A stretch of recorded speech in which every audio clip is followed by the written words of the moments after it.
ప్రత్యూష హత్య కేసులో సుప్రీంకోర్టు కీలక తీర్పు వెలువరించింది. నిందితుడు సిద్ధార్థ రెడ్డి లొంగిపోవాలని సుప్రీంకోర్టు ఆదేశించింది. లొంగిపోయేందుకు సిద్ధార్థ రెడ్డికి సుప్రీంకోర్టు 4 వారాల సమయం ఇచ్చింది.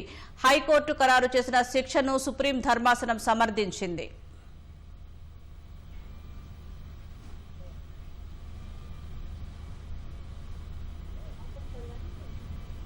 దీనికి సంబంధించి మరింత సమాచారం మా ప్రతినిధి అరుణ్ అడిగి తెలుసుకుందాం. అరుణ్, సినీ నటి ప్రత్యూషని చనిపోయేలా అంటే తనంతట తానే సూసైడ్ చేసుకుని ఆత్మహత్య చేసుకుని చనిపోయేలా ప్రేరేపించడంతో పాటుగా అందుకు తోడ్పాటును అందించినటువంటి కేసు వ్యవహారము 2004లో చోటు చేసుకుంది. 2004 నుంచి ఇప్పటి వరకు కేసు విచారణ కొనసాగింది. అయితే మధ్యలో ఈ కేసుకు సంబంధించి పూర్తి స్థాయిలో ట్రయల్ కోర్టు విచారణ జరిపి సిద్ధార్థ రెడ్డికి జైలు శిక్ష విధించడంతో పాటుగా జరిమానా కూడా విధించింది. అయితే దీనిపైన రాష్ట్ర హైకోర్టు, ఉమ్మడి హైకోర్టు, తర్వాత తెలంగాణ హైకోర్టులో కూడా ఈ కేసుకు సంబంధించిన విచారణ కొనసాగింది.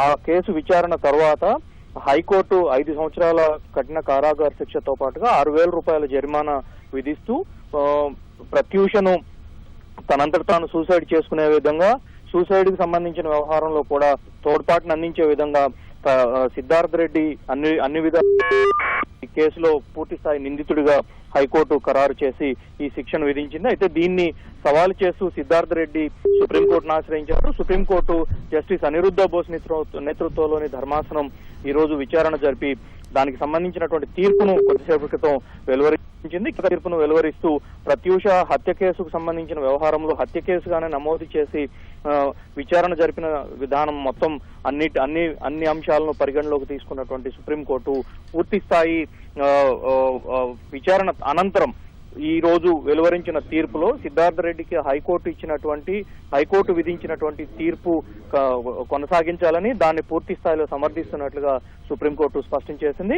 5 సంవత్సరాల కఠిన కారాగార శిక్షతో పాటుగా 6,000 రూపాయల జరిమానా హైకోర్టు విధించడంతో దాన్ని సమర్థించినటువంటి సుప్రీంకోర్టు సిద్ధార్థ రెడ్డి వెంటనే లొంగిపోయేందుకు అవకాశం కల్పిస్తున్నట్లుగా, అందుకు 4 వారాల సమయం ఇస్తున్నట్లుగా సుప్రీంకోర్టు పేర్కొంటూ ఈ రోజు తుది తీర్పును వెలువరించడం జరిగింది. ధన్యవాదాలు అరుణ్.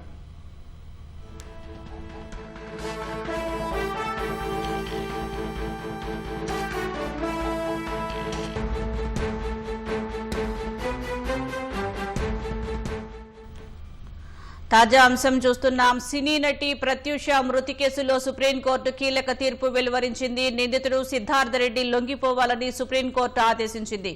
లొంగిపోయేందుకు సిద్ధార్థ రెడ్డికి సుప్రీంకోర్టు 4 వారాల సమయం ఇచ్చింది. హైకోర్టు ఖరారు చేసిన శిక్షను సుప్రీం ధర్మాసనం సమర్థించింది.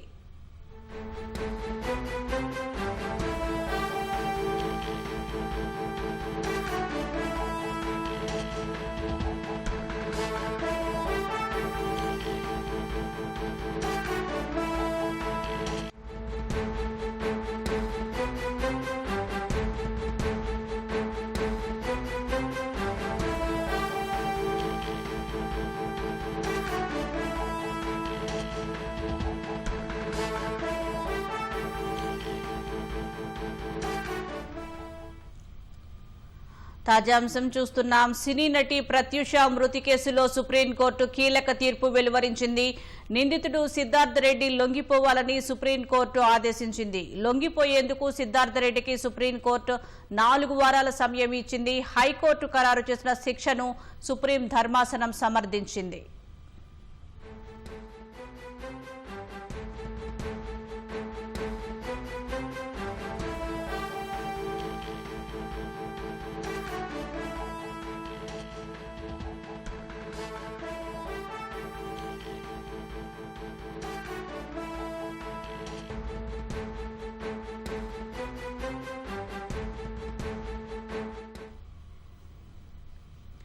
తాజా అంశం చూస్తున్నాం. సినీ నటి ప్రత్యూష మృతి కేసులో సుప్రీంకోర్టు కీలక తీర్పు వెలువరించింది. నిందితుడు సిద్ధార్థ రెడ్డి లొంగిపోవాలని సుప్రీంకోర్టు ఆదేశించింది. లొంగిపోయేందుకు సిద్ధార్థ రెడ్డికి సుప్రీంకోర్టు 4 వారాల సమయం ఇచ్చింది. హైకోర్టు ఖరారు చేసిన శిక్షను సుప్రీం ధర్మాసనం సమర్థించింది.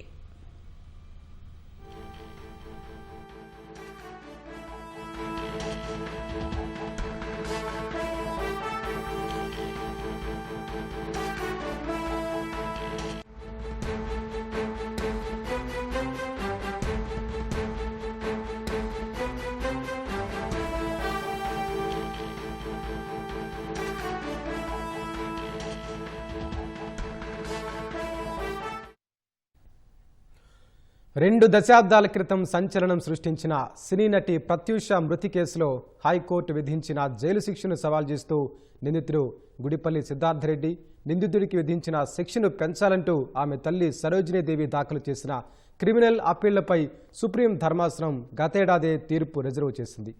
ప్రత్యూష సిద్ధార్థరెడ్డి హైదరాబాద్లో ఇంటర్ చదువుతున్నప్పుడు ప్రేమించుకున్నారు.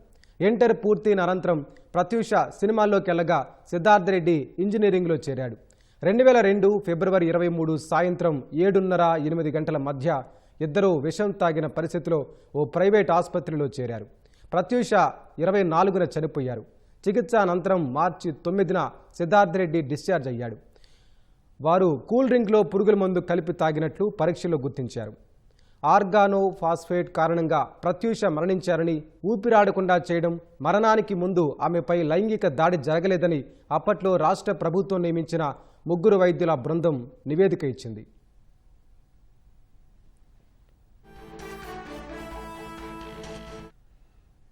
ఆ వైద్యుల నివేదిక ఆధారంగా దర్యాప్తు జరిపిన సిబిఐ నిందితుడిపై ఆత్మహత్యకు పురిగొల్పడం, ఆత్మహత్యకు యత్నించడం వంటి సెక్షన్ల కింద ఛార్జ్షీట్ దాఖలు చేసింది. నిందితుడు సిద్ధార్థరెడ్డికి హైదరాబాద్ మెట్రోపాలిటన్ సెషన్స్ జడ్జ్ 5 ఏళ్ల కఠిన కారాగార శిక్ష, 5,000 జరిమానా విధిస్తూ 2004 ఫిబ్రవరి 23న తీర్పు చెప్పారు.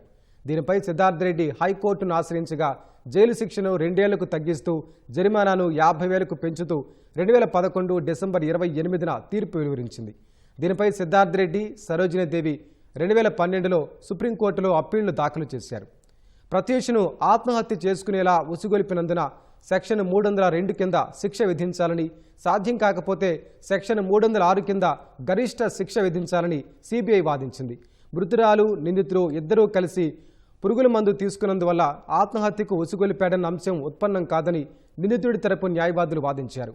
ఇరువైపులా వాదనలు విన్న సుప్రీంకోర్టు తెలంగాణ హైకోర్టు ఖరారు చేసిన శిక్షను సమర్థించింది. నిందితుడు సిద్ధార్థరెడ్డి పిటిషన్ను కొట్టేసింది. 4 వారాల్లోగా లొంగిపోవాలని సిద్ధార్థరెడ్డిని ఆదేశించింది.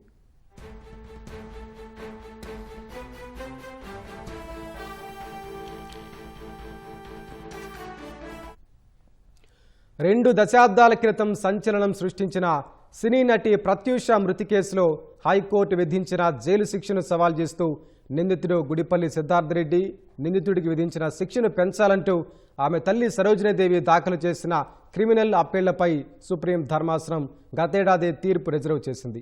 ప్రత్యూష సిద్ధార్థరెడ్డి హైదరాబాద్లో ఇంటర్ చదువుతున్నప్పుడు ప్రేమించుకున్నారు. ఇంటర్ పూర్తయిన అనంతరం ప్రత్యూష సినిమాల్లోకి వెళ్ళగా సిద్ధార్థరెడ్డి ఇంజనీరింగ్లో చేరాడు. 2002 ఫిబ్రవరి 23న సాయంత్రం 7:30-8 గంటల మధ్య ఇద్దరూ విషం తాగిన పరిస్థితిలో ఓ ప్రైవేట్ ఆసుపత్రిలో చేరారు. ప్రత్యూష 24న చనిపోయారు. చికిత్స అనంతరం మార్చి 9న సిద్ధార్థరెడ్డి డిశ్చార్జ్ అయ్యాడు. వారు కూల్ డ్రింక్లో పురుగుల మందు కలిపి తాగినట్లు పరీక్షలో గుర్తించారు. ఆర్గానో ఫాస్ఫేట్ కారణంగా ప్రత్యూష మరణించారని, ఊపిరాడకుండా చేయడం, మరణానికి ముందు ఆమెపై లైంగిక దాడి జరగలేదని అప్పట్లో రాష్ట్ర ప్రభుత్వం నియమించిన 3 వైద్యుల బృందం నివేదిక ఇచ్చింది.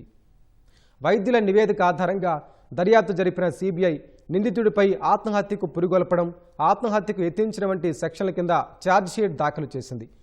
నిందితుడు సిద్ధార్థరెడ్డికి హైదరాబాద్ మెట్రోపాలిటన్ సెషన్స్ జడ్జ్ 5 ఏళ్ల కఠిన కారాగార శిక్ష, 5,000 జరిమానా విధిస్తూ 2004 ఫిబ్రవరి 23న తీర్పు చెప్పారు. దీనిపై సిద్ధార్థరెడ్డి హైకోర్టును ఆశ్రయించగా జైలు శిక్షను 2 ఏళ్లకు తగ్గిస్తూ జరిమానాను 50,000కు పెంచుతూ 2011 డిసెంబర్ 28న తీర్పు వెలువరించింది.